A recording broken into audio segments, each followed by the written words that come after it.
میں نے آج تک نہیں دیکھا کہ کسی مردے کو سفید رنگ کے علاوہ کسی اور رنگ کا کفن دیا گیا ہو، کالے رنگ کا، نیلے رنگ کا، پیلے رنگ کا۔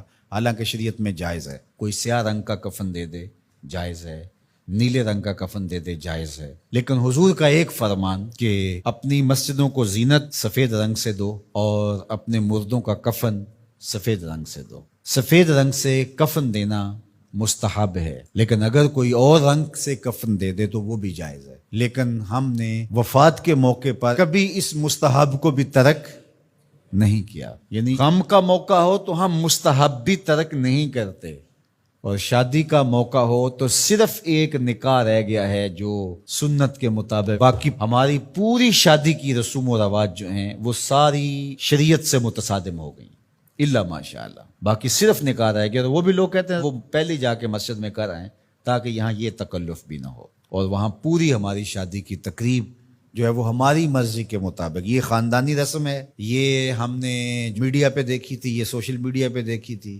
یہ ہمارے ایک دوست کی شادی پہ گئے تھے، یہ ہم نے وہاں دیکھا تھا، اور کتنی تہذیبوں کا مغلوبہ بنا کے ہم ایک تقریب کرتے ہیں، اور اس میں ہماری خواہش ہوتی ہے، ہم شریعت سے نہیں پوچھتے کہ شریعت اس کے بارے میں کیا کہتی ہے۔ تو کیا اسلام غموں کا مذہب ہے، دکھوں کا مذہب ہے؟ خوشی کے موقع پر آپ اسلام کو نہیں بلائیں گے؟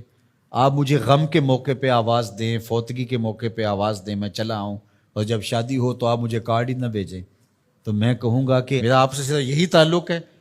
غم کا موقع ہو تو آپ شریعت کے مستحب کا بھی خیال رکھیں، اور شادی کا موقع ہو تو آپ شریعت کی پرواہ نہ کریں۔ تو یہ تو پھر آپ کی مرضی کا دین ہوا نا، جہاں چاہا اس کو پسند کر لیا، جہاں چاہا دین کو چھٹی دے دی۔ کاروبار میں، اپنے طرز زندگی میں، اپنی سیاست میں، اپنی پارلیمنٹ میں، اپنی کچہریوں میں، اپنی عدالت میں، اپنے میڈیا ہاؤسز میں کہیں دین نہیں ہے۔ دین کہاں رہ گیا؟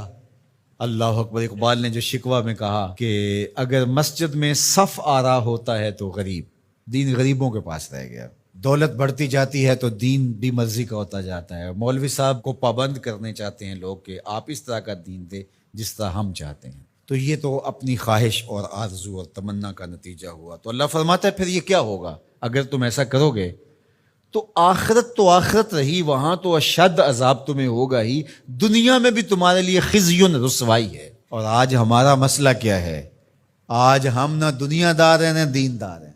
کافر تو سیدھے سیدھے کافر ہیں اور اپنا ان کا نظام ہے اور اس نظام کے مطابق چل رہے ہیں، اور ہم کیا ہیں؟ ہم رادے بٹیر رادے تیتر، کبھی ہم کہتے ہیں ہم مسلمان ہیں اور کبھی کہتے ہیں نہیں ہم جدید تہذیب کے نمونے ہیں، اور ہم اس صورت کے اندر اپنے آپ کو دکھانا پیش کر رہے ہوتے ہیں۔ تو ہماری